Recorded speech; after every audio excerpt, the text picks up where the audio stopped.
G'day you mob and welcome to Aussie English. I am your host Pete and my objective here is to teach you guys the English spoken down under. So whether you want to sound like a fair dinkum Aussie or you just want to understand what the flippin' hell we're on about when we're having a yarn, you've come to the right place. So sit back, grab a cuppa and enjoy Aussie English. Let's go.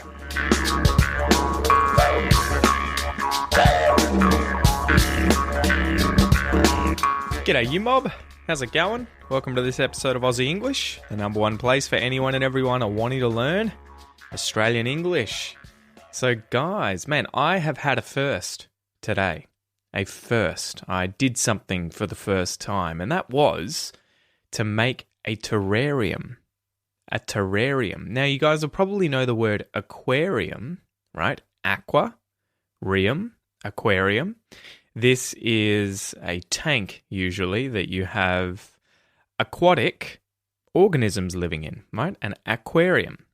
Whereas a terrarium, terra, right, or terra, is for the land. So I made a little terrarium out of an old mason jar, and I got some charcoal, put that at the bottom, a little bit of sphagnum moss. It's a sort of, what would you say? It's like a dead moss that you can use. You just keeps the moisture in, and you can use it when propagating plants and stuff. Found some mosses and some other small plants around the house. I had to sort of sneak out the side where the laundry is, and it's sort of out of sunlight. And there's all these interesting plants that actually grow on the ground there. Some of them are probably weeds, and some of them aren't. And they're sort of interesting plants that don't like sunlight and like to be moist. Put them inside this little jar, gave it a bit of a spritzing, gave it some sprays of water, closed it up, and wham, bam, thank you, ma'am, she's finished. So, yeah, I just sort of felt like doing that, zenning out, so, you know, being a little meditative. Need to put some T-flaps in there. Meditative, and just relax for the day, and yeah, did that. That was about half an hour of fun. So, yeah, that's what I've been up to. Hope you guys are having a great week. Don't forget, as always, guys, as I always say, if you want to get access to the transcripts so that you can read and listen to these episodes at the same time, you know, we've got over probably 1,200 episodes now on the podcast that you can read at the same time as listening to in order to level up your English, learn the different expressions, phrases, collocations, Aussie slang terms, everything like that. Be sure to sign up for the premium podcast membership. If you are not currently a member, go to aussieenglish.com.au/podcast. You'll get access to bonus episodes that come out, to episodes that have video lessons, everything like that, the premium podcast player so that you can read and listen at the same time using the player on the website, on your phone, however you like. And it's a good way of supporting Aussie English so I can keep doing what I'm doing, building terrariums. Anyway, guys, as always, let's get into the Q&A to kick off today's lesson. This one comes from Jasmine, who asks, what's the difference between the words fairly and rather? Fairly and rather. So in this case, these two words can be used as synonyms, right? So words that can be used to mean the same thing. Fairly means to a moderately high degree. So I'm fairly certain it's going to rain tomorrow, right? I am moderately high degree. To a moderately high degree, I am certain that it will rain tomorrow. I am fairly certain. It's a fairly big fish he caught whilst fishing, right? He was out on a pier. He had his fishing rod. He put some bait on his hook, cast the fishing rod. Hopefully he didn't cast the rod out. Cast his line out into the ocean. If he cast the fishing rod, he's just thrown it into the ocean. Cast his fishing line out and then caught a fish, and it's a fairly big fish. It is big to a moderately high degree. Fairly big. I'm trying to avoid using rather as a synonym before defining it for you guys. Rather can mean to a certain or significant extent or degree. So yeah, it means the same thing as fairly here.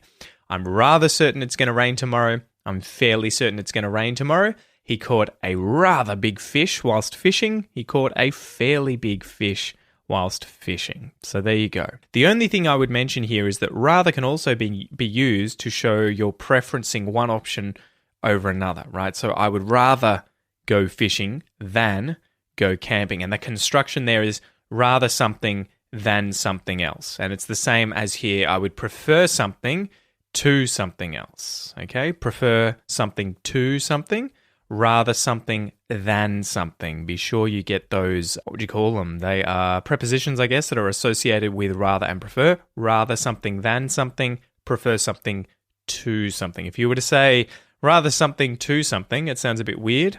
And if you said prefer something than something, it also sounds a bit weird. But, people would understand you. So there you go, guys. There you go. Let's get into today's joke.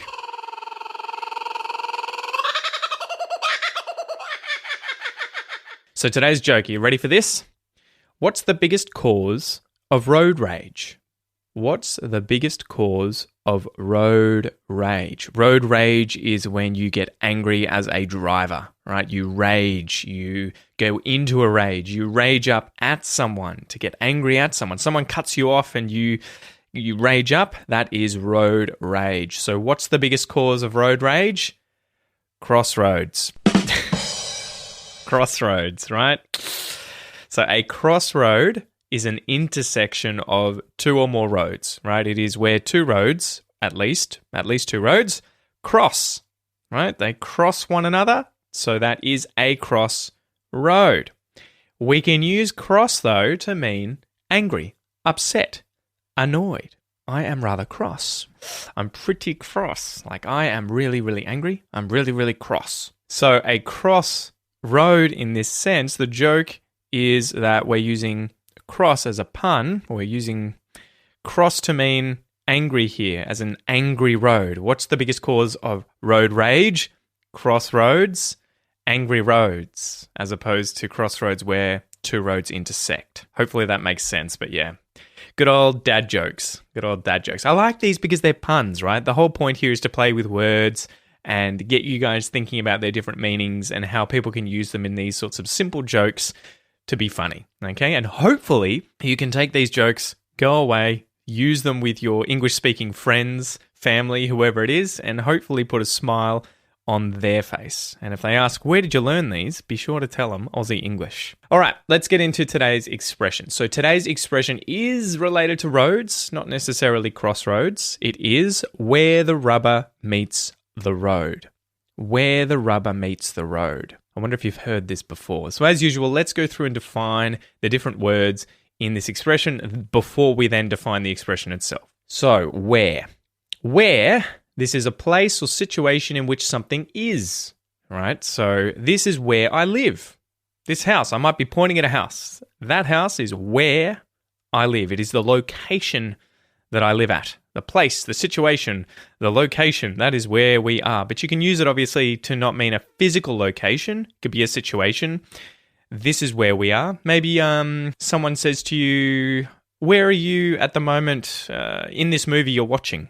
And you might say, oh, I'm at about an hour and 2 minutes into the movie. That's where I am. That's the situational location that I am within this film. Well, you can also hear this expression, I should mention, as when the rubber meets the road. So we better define when as well. And this is at or on which. So referring to a time or a circumstance. A time taking place, this is the time it takes place at. This is when something takes place. So I was in France when I was 16 years old. At the time that I was 16 years old. The is the definite article, right? A specific thing, the thing. This is the building where I grew up. This is the building where I live. This is the school that I go to. This is the street that I live on. All right, if you were to say this is a street that I live on, it's like, wow, okay, so you got multiple houses, you live on many streets, and this is just one of them? Wow. Whereas if you were to say this is the street, it's the only one. It's the specific one. Rubber. Rubber is a tough elastic polymeric. Polymeric? This is one of those weird examples where the word, I'm not sure where the emphasis is. Polymeric. It's a polymeric substance made from the latex of a tropical plant or synthetically, right? So I'm sure you guys will know what rubber is. It's kind of like soft plastic.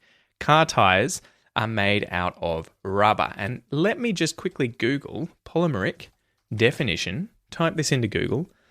Maybe not. Definition, polymeric. Let's see if it comes up. Give me the emphasis. Where is the emphasis on this word? I need to know. I want to see if I got it right or not, right? Because you've got the word polymer. polymer. Oh, okay. So the emphasis is actually on mer. So it should be polymeric. Polymeric. That's so weird. Let's see if I can hear it. Yeah, polymeric. There you go, guys. Learning something new every single day. So even native speakers have trouble with these kinds of things at times. You come across a word and you're like, I'm not sure where the emphasis goes. I'm just going to guess. Okay.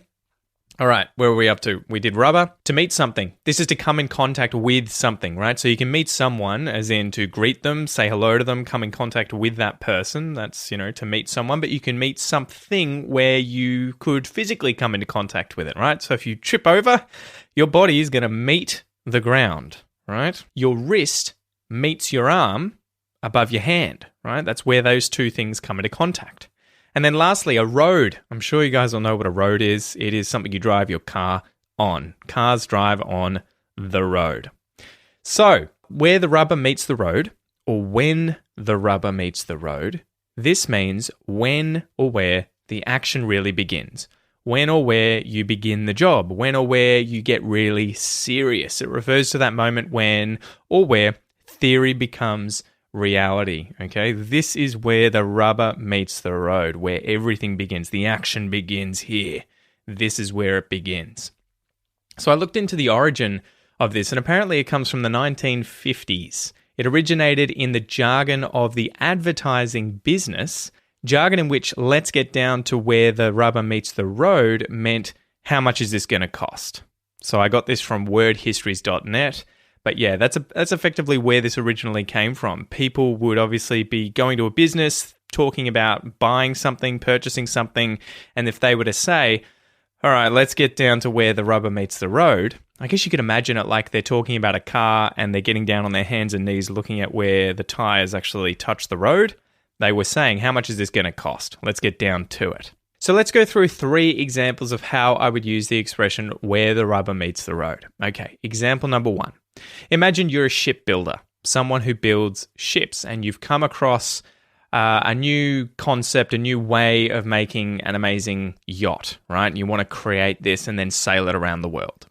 You work really hard designing the plans, then you build the yacht up in a shipyard, and eventually here comes the day where you're all done and dusted and it's time to launch your newly built vessel. So you're a bit nervous because you're worried something might go wrong. When you finally put the vessel into the water, you launch it, something could go wrong. It could sink, right? There could be a hole in it. Water could get into it. But you've got to bite the bullet and test your boat because this is where the rubber meets the road. You launch it and it's sink or swim. It'll either float and sail well or it'll sink, literally. It won't do very well. So this is where the rubber meets the road. This is where you guys finally get to the action. The job begins. This is where the rubber meets the road. Number 2, imagine you're an electrician and you have a huge job coming up. Someone's hired you to wire up their 15th century castle in Scotland, right? Some rich lord has bought this unimaginably huge castle up on a mountain, and they've hired you, this poor little electrician, this poor little Sparky from Australia for some reason, to go over to Scotland and wire it up, right? You got to put all the lights in, you got to connect it to electricity. So prior to now, it's just had fires and candles to produce light in this castle. You and your team might rock up to the castle. You arrive one day and you realize, Jesus, this is going to be a huge job, a mammoth task, but you've got to get to it, right? You got to get to it. So this is when the rubber meets the road, boys. You might say that to your team. This is when the rubber meets the road. This is when we get started. We get down to it. Let's complete this job. Let's knock it out of the park. Let's hit it for 6. Let's do really well. This is when the rubber meets the road. Example number 3. You're a particle physicist trying to discover the next unknown particle in physics at the Hadron Collider, right? So there are electrons, there's protons, there's neutrons, there's quarks, and there's probably more out there yet to be discovered. And you want to become famous and discover something yourself. So maybe it's even trying to design an experiment to discover what dark matter or dark energy is. Any of these sorts of interesting things in physics that still aren't quite pinned down. We still really don't know what's going on. So you come up with this awesome experiment and you've gone over to the Large Hadron collider to set everything up and collect massive amounts of data from your experiment. As you're there with everything ready to go and you're about to click the button and start the experiment, you might say, here's hoping it works. Fingers crossed. This is where the rubber meets the road. When I hit this button, that is when the rubber meets the road. This is where the theory or the idea gets tested. This is where the process begins. This is where the rubber meets the road. So hopefully now, guys, you understand the expression where or when the rubber meets the road. This is where or when the action really begins. You begin the job. You get serious. It refers to the moment when theory becomes reality. So this is where the rubber meets the road. This is when the rubber meets the road. So as always, guys, let's get into a little pronunciation exercise. This is where you can work on your Australian pronunciation, your Aussie accent, focus on how I pronounce the different vowels and consonant sounds, focus on the stress, the rhythm, connected speech, everything like that. So I'm going to read out the phrase where the rubber meets the road, word by word. We'll make it a little phrase pyramid, right? We'll slowly build up to the full sentence. And then we'll go through the phrase, I reckon it's where the rubber meets the road. You reckon it's where the rubber meets the road. We'll conjugate through. Okay, so are you ready? Let's go.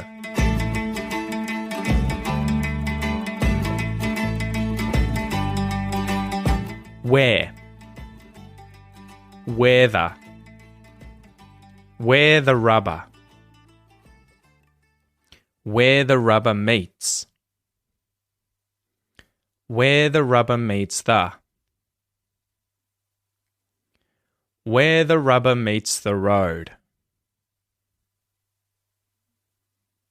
Where the rubber meets the road. Where the rubber meets the road. Where the rubber meets the road. Where the rubber meets the road. I reckon it's where the rubber meets the road.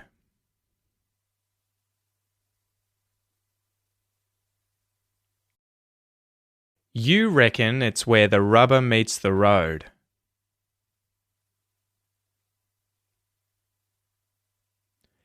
He reckons it's where the rubber meets the road.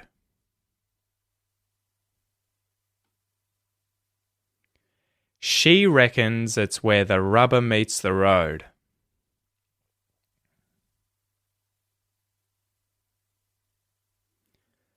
We reckon it's where the rubber meets the road.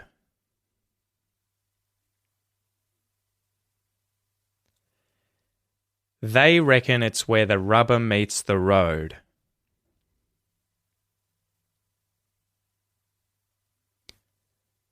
It reckons it's where the rubber meets the road.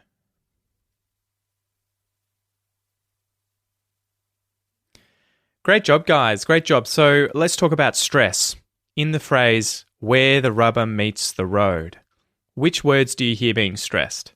Every single word except for the, which is said twice, right? Both the times that the is said, it becomes the with the schwa vowel sound. Where the rubber meets the road.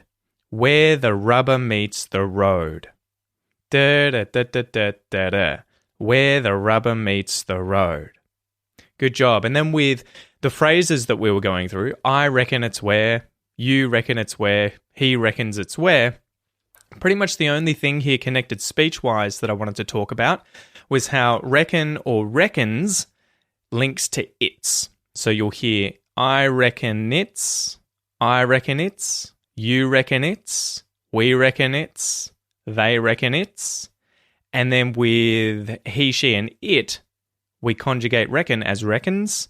So it links to the I in its after the S sound.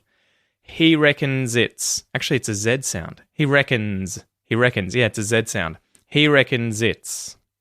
She reckons it's. It reckons it's. Interesting, huh? All right, so now let's finish up with the little clip that we do at the end here, guys, where I show you a clip out of a film or a TV show from Australia so that you can work on your listening comprehension. This clip comes from a B-grade Aussie horror film about crocodiles called Rogue. I actually kind of enjoyed this film, to be honest. I like crocodiles and I like people getting attacked by crocodiles. In fiction. in fiction, right? In stories. If you like crocs, the Aussie outback, and people getting hurt by animals, then this is probably the film for you. So the rules of the game, guys, I'm going to play a clip for you twice. Your goal is to listen and then write down what you hear being said.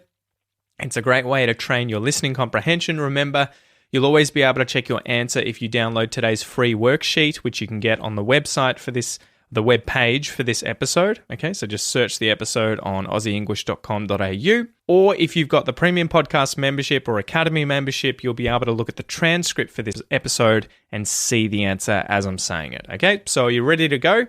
Here's the first playthrough. Okay, so one of the rules of my tour is that you have only one chance to complain about the heat and the flies. All right, good job, guys. Good job. How did you go? Did you get all of it? Time for the second playthrough. Okay, so one of the rules of my tour is that you have only one chance to complain about the heat and the flies. All right, well, that's it for me today, guys. Thank you so much for joining me. Don't forget, if you want the transcripts for all of these episodes, check that out at aussieenglish.com.au/podcast. Just search for the Premium Podcast membership. You can get my courses on the website. Check out the Academy. That'll be open in another month or two. And lastly, guys, as always, please leave a review if you are enjoying these podcasts. It helps me out. It'll only take a minute. Use whatever podcast app that you're using and find where you can give the podcast a review. If you can, write me a little message, say g'day. I might read those out at some point. But yeah, it definitely helps if we get some positive reviews on there. And if you have any critical feedback, if you have any suggestions for how I can improve things, I'm always open to hearing those too. So send me a message, send me an email, and I will take that info on board. Thanks so much for joining me, guys. It's always a pleasure, and I'll chat to you soon. Tooroo.